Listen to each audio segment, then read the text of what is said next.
मेरा दिन है कि मैं उन्हें लिख शेर बोल कि सप सप होंदे उन्हां डंगना होंदा ते मुड्ढों पैर संभाल के रखिए अज किसे ते विसना मुनासिब नहीं नित अपनी बाल के रखे हो साफ जे पांडा नियतां दा ओनू नित हंगाल के रखिए ओ बद नस्ल यार तो बेहतर है कुत्ता नस्ल दा पाल के रखे।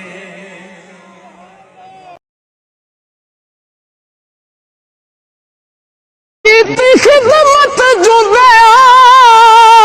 जना मपी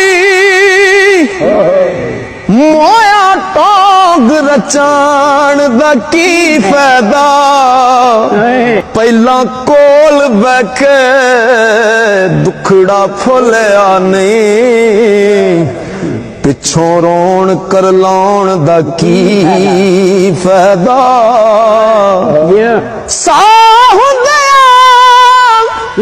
उखना प्यास पुछी पिछों देगा चढ़ाउन दा की फायदा ओ यारो जिदे ते मापे ना राजी होवे ओदा मक्के वल जान दा की फायदा। बाबा जी गर्मी दा मौसम है लोग वाढ़ी बैठे ने ते असी छावें बह के कुछ इश्क दी गल करिए जिहो जा मौसम होवे ओह जी गल होवे ते फिर मजा बनदा है। सस्सी दी मां कहंदी है धीए इश्क की है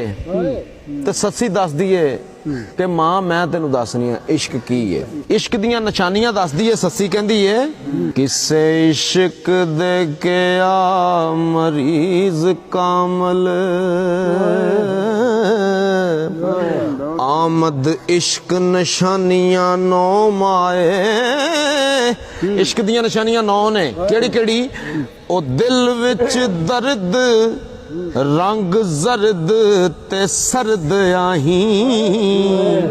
ते रहना रोंदियां अपने रोम आए तो ते अकल ते होश दे उड़ जांदे ओ जदों चढ़न जनून दे पोम आए इश्क आउंदियां अपनी पा लैंदा ते दिंदा होण नहीं ए ते ओम कुछ ता जान दा हिजर दे खरल पाके ओ चंगे रंग करदा इश्क गोम आए ओ लख रहिंदियां कख ना रवे पल्ले उतों दिसना नो बनो माए।